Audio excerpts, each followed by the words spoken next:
Today we're talking about 10 old school cult movies that came out before the 2000s that I absolutely think people gotta check out. This list includes 90s action, 80s horror, 70s comedy, a pretty brutal woman on a revenge mission, and a black and white zombie movie. So much different kinds of stuff. Now, none of these movies blew up the box office or have withstood the test of time in terms of cultural significance, but I still think they're really good and do not deserve to be forgotten. So my name is Daniel with the Cobwebs channel, and let's get started. Silent Scream. Silent Scream from 1979. A young woman moves into a seaside mansion where 3 other college students are boarding. Soon, one of the students is killed and a dark secret in the house begins to be uncovered. Man, this is exactly the kind of horror movie that I love to discover, because on one hand, it feels very classic. It feels very influenced by Psycho. Not exactly in plot, so don't think I've given away the twist or anything like that, because I certainly haven't. But it's got that kind of feel, that spooky house, a very cozy seaside mansion kind of vibe with dark, cobwebbed corridors and a horrible secret that the family there is holding back. A lot of times the score feels very classical. A lot of times it sounds like a direct ripoff of the score from Psycho. But on the other hand, it's still got that late 70s, early 80s kind of feel. While it's a 70s film, you could easily mistake it for an 80s slasher. The characters totally feel like that, and they are really, really fun to spend time with. The main girl is played by Rebecca Balding. Man, that is an unfortunate name for all the men in her family, but she's really good. As soon as she came on screen, I was like, okay, that is definitely our lead. She's beautiful, but she's also got this charisma that's instantaneously noticeable, and all of the kids that are at her boarding house, college kids, like, they're fun, they're weird, they're goofy, and I just found myself having a total blast hanging out with them. But murders have got to happen, and there are absolutely some brutal kill scenes, some fun investigation. I would say the first third and the last third are pretty phenomenal. The middle part drags a little bit, focusing a lot on a romance between 2 of our main characters, and their romance has a lot of looking longingly into each other's eyes, and not a lot of them actually talking and connecting, so it can be a little bit difficult to care, but they're charming enough. For more notable cast members, you've got Barbara Steele and Yvonne DiCarlo. Really fun to see them in here. This isn't exactly a great role for Barbara Steele, but she brings it as much as she needs to for this. This is just the right kind of old school horror, where it's dark, atmospheric, violent, but also just cozy and fun. Why would you want to become a cop? I like to slam people's heads up against walls. Blue Steel. Blue Steel from 1990. This is about a rookie New York police officer who, on her first night on the job after graduation, kills an armed robber during a grocery store holdup. But a bystander, a mild-mannered stockbroker, steals the criminal's gun and begins a killing spree using her name. This is my favorite type of action thriller because it's very pulpy and very over the top. That's how I want it. Keep your realism at home. I am here for the schlock. And while it visually feels a lot like an action movie, it does border on the horror genre in terms of being a full-on serial killer movie, with Ron Silver as this guy who just gets a taste for violence when he watches this woman kill this guy, and that unleashes his inner American Psycho, and he goes on this crazy killing spree. And I kind of found that this video ended up being a good way for me to explore horror adjacent movies. There's a lot of this kind of thing on this list. But Ron Silver is so fun in that role, but man, Jamie Lee Curtis in the lead, easily one of my favorite actresses of all time. I feel like Jamie Lee Curtis is always great. Like, she's not even ever just good. Well, maybe in Halloween 2. I guess that's not the best performance, but she's pretty much always phenomenal. She absolutely is here. And the movie takes everything very seriously, and it feels very grounded because we care about her character so much, even when things are getting so over the top. You've also got Clancy Brown in the supporting role. That's great. And to top it all off, it's directed by Kathryn Bigelow. And I know she went on to do a lot of Oscar-y type movies, but man, I love old school genre director Kathryn Bigelow. I just think she was one of the best, and she really brought it to this. One of her best movies in my book. I understand you know something of the Whitechapel murders. I have seen the man known as Jack the Ripper. Murder by Decree. Murder by Decree from 1979. Sherlock Holmes is drawn into the case of Jack the Ripper, who is killing prostitutes in London's East End. So I'm putting this video out in November, and I love to watch murder mysteries this time of year. I can't explain it. November feels just right for a good old-fashioned murder mystery, and this is a fantastic example. Now, it's directed by Bob Clark, the undisputed master of all spectrum of Christmas film. But here he gets to make a Sherlock Holmes movie and a Jack the Ripper film. I tend to be a big fan of movies about Jack the Ripper, who is kind of a historical figure, although because he was never caught, we don't know who he was, and we don't even technically know if all of the murders attributed to him were even done by him. So he's part history, part legend, and that allows for Jack the Ripper movies to go a lot of different directions with how they take this story, where it can be a mystery and you can have genuine suspense about how it's going to go down. But I just tend to think the aesthetics of Jack the Ripper movies are really cool, with his dark top hat and coat stalking foggy London streets after ladies of the night. It's very Victorian, very creepy, but I also love a good old Sherlock Holmes movie. And the casting of those classic characters is such a highlight. Christopher Plummer plays Sherlock Holmes, who seems like a weird choice to me. I almost think he's too traditionally handsome. His hair is too nice. I'm used to Sherlock Holmes having that real slick back hair kind of look, but he's great. He is a phenomenal Sherlock Holmes. Very brilliant, of course, but very likable. And I thought he just had more empathy than I'm used to seeing for Sherlock Holmes. Like, he just cares so deeply about the murder victims and the potential victims that he wants to save so badly. Like, this isn't just an intellectual game for him, which made him a really endearing character. And then you've got James Mason as Dr. Watson, and I feel like James Mason was born to play Watson. Like, it could not be more perfect. While it is at its heart a Victorian murder mystery, this is another one that I would call horror adjacent. It is way more gruesome and grisly than you would expect a Sherlock Holmes movie to be because of the presence of Jack the Ripper.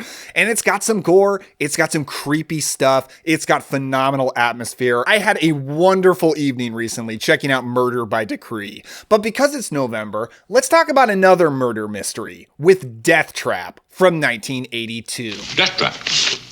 Deathtrap! This is about a Broadway playwright played by Michael Caine who hasn't had a hit in a long time, just flop after flop after flop. Because he's so desperate to achieve success once again, he invites over one of his writing students who's written something truly remarkable and considers murdering him to take the script. So this is actually directed by Sidney Lumet and itself is based on a play, and it definitely feels like that, pretty much all taking place in one location about characters talking. And it wasn't terribly successful at the box office when it came out, but it is really good and so much fun. Like, it is so entertaining to watch this insane story unfold, because this is one of those movies that's just gonna have twist after twist after twist like crazy. You never know where this movie's going or what wild direction it's taking you.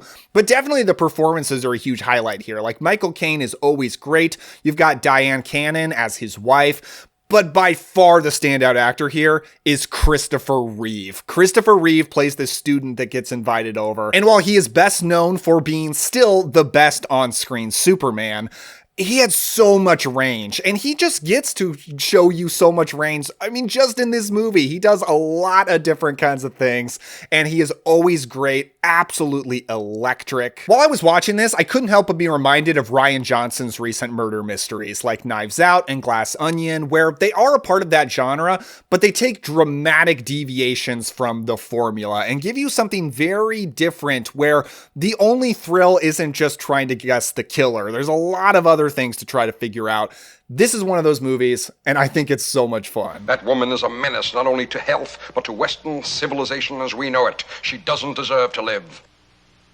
Forget I said that. A New Leaf from 1971. After running out of his trust fund, the good-for-nothing former rich guy Henry Graham plots to marry and murder a wealthy botanist. While the terms cult classic, cult movies are debatable on what they really mean and what films truly fit under there, I think A New Leaf is undisputably a cult classic. It was not successful when it was released. It was plagued by a lot of behind the scenes trouble and a ballooning budget that got out of control.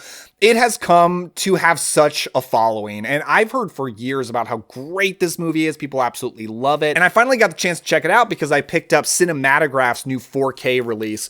Really, really cool thing here. And I was cool to blind buy this thing because the buzz was so good. And this movie is awesome. It is such a wild, energetic time. Walter Matthau is in the lead, and he is such a fun character to watch because he's just so awful. He is a completely good for nothing, worthless person who's just lived as a privileged rich guy and doesn't know how to do anything else. And the movie almost feels like it's part of the self-improvement genre. And I tend to be a big fan of self-improvement movies. Movies about people who are morally corrupt or in some kind of low position and build themselves up to become a better person, have a better station of life.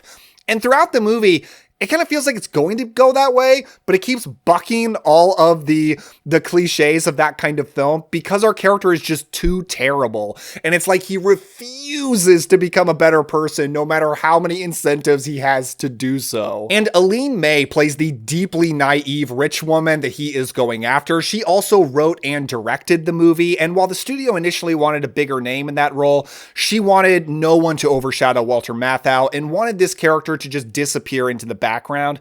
So she took the role herself, not being at all a star. But she still ended up doing a fantastic job, and she's also hilarious to watch. All in all, this is a comedy that is genuinely really funny, consistently had me laughing, sometimes in like a sweet, charming way, and sometimes in a really dark and uncomfortable way. But it's always a good old-fashioned 70s time. I loved it. Come on, we gotta move!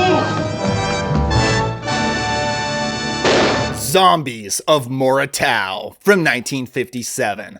A crew of treasure hunters conduct a search for diamonds guarded by undead zombie sailors off the coast of Africa. So this is actually the movie that I watched on Halloween night. I was pretty busy pretty much the whole evening and didn't get the chance to finally sit down and watch something until very late. So I wanted something short. And Zombies of Mora Tau is only a little over an hour long. And I just recently heard it talked about on a podcast because it just played at Quentin Tarantino's New Beverly Theater for their horror all-nighter. And it sounded really good, and somebody compared this to Creepshow, saying because it's about underwater zombies and they're covered in seaweed, they look a lot like the zombies in Creepshow. And those are some of the coolest looking zombies of all time. So that got me excited.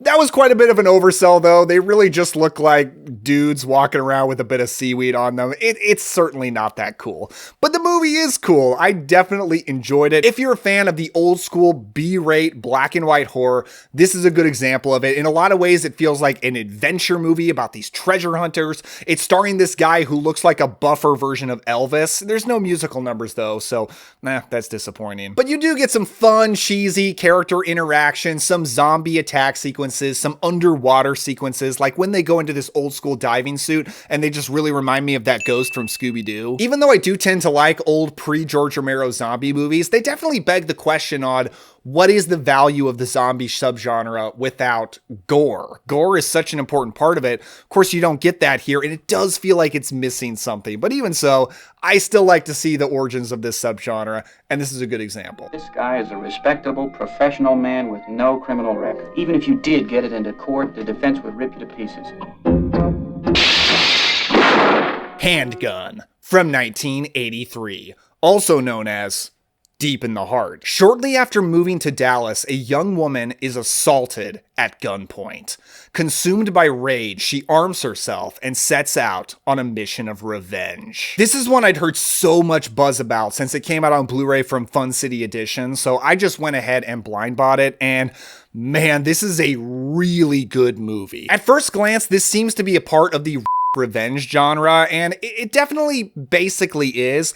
But what I found interesting about it is it's really not an exploitation movie. It's from a UK director, and he wanted to make a movie about American gun culture. He wanted to understand it and didn't even necessarily want to condemn it. So he made it all about Texas, and it's this fascinating perspective on this whole subculture from an outsider's perspective. And it does show both sides, those who are obsessed with violence and love these firearms for the power they can gain over people, and those who use them for sport and are focused on safety. But the inciting incident for all this is because our main character, who is very casually dating this guy who's super into firearms, commits SA on her. And I'm not gonna lie to you guys, I'm not gonna sugarcoat it.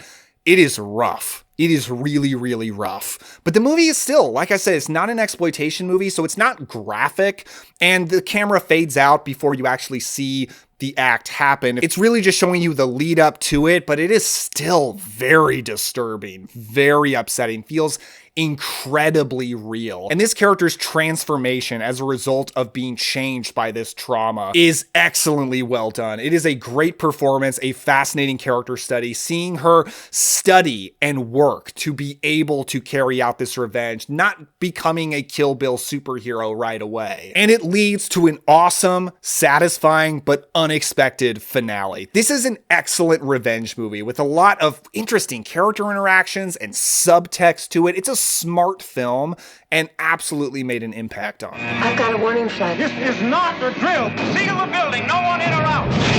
Pray they never get out.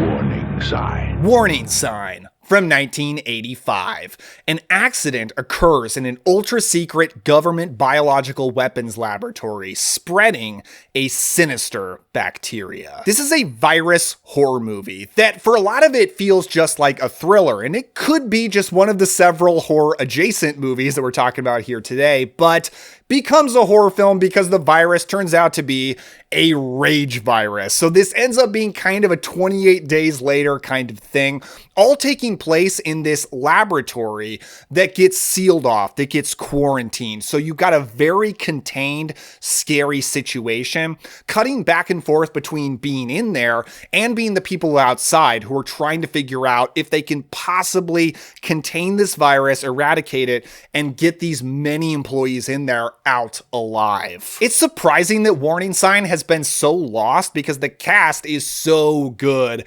In the lead, you've got Kathleen Quinlan, who I think I've realized recently, I think I'm a big Kathleen Quinlan fan. She's always great. She's terrific here, really likable, really sympathetic. But then you've also got Yaphet Kotto, Richard Dysart in a great role, but most importantly, Jeffrey DeMunn. I think Jeffrey DeMunn is undoubtedly the standout here, kind of as a disgraced scientist, but is the most brilliant one to be able to help them, that they call in to help them get these people out of here. He really reminds me of like the Richard Dreyfuss in Jaws type of character, and he just lights up the screen. Jeffrey DeMunn's one of those character actors that always brings it, but doesn't always get the chance to show off this much, and he really does here. Warning Sign is exciting, it's intense, it's creepy, it's got some really violent, gory moments, and it's just a satisfying time at the movies. I really think if you just want an old school 80s movie experience on a Friday night, you throw on Warning Sign, I think you're guaranteed to have a darn good time. You want to play my records? Ask. Yeah, I know they're yours, Jake. The pinball machine's mine, Jake, but you can play it anytime you want.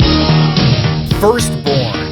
From 1984. So this is about a teenage boy who's being raised by a single mother, and when she gets a new boyfriend, he at first seems like a good dude, but quickly reveals a dark side. This is one I'd only heard about because of Garrett at Born to Be Rad channel. He talks about it a lot, so I watched it on his recommendation and was really impressed by it. Now, I don't tend to be a big watcher of dramas. You'll notice on this channel that while I'm mostly talking about horror, even when I go outside of that, I'm usually talking about genre movies of some kind. That's just my bread and butter. It's what I like to watch.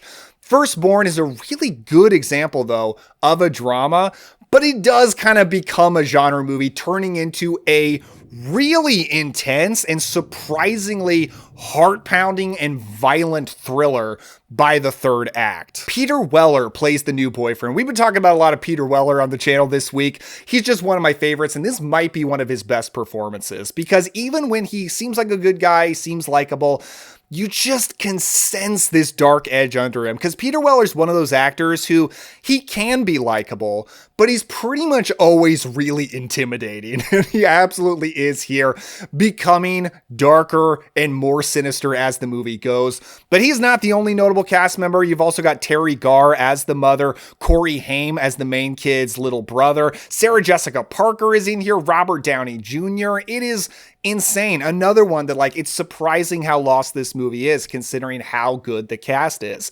And it's just a really entertaining time. I love an 80s teen movie. This is one that takes everything very seriously. It's dark, it's thoughtful, and it's actually really exciting. Actually, let's move right into another movie that has a good bit of similarities.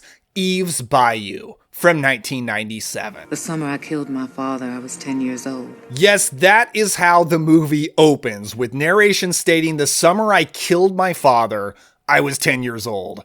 That is quite a hook. This takes place in the heat of summer in rural Louisiana beside Eve's Bayou in 1962. And it's about an affluent, respected black family led by Samuel L. Jackson. And he, on the surface, just seems like a great guy. He's a doctor. Everyone in the town loves him. He has a beautiful wife, great kids, a beautiful house. But the problem is he refuses to keep his hands off of other women. He's a serial cheater. And as this gets more and more revealed, his young daughter gets so angry about this, it leads her to some very dark decisions. This is another drama that is at least horror adjacent. And as a drama, I think it's really good. I just like that it's a period piece about a black community.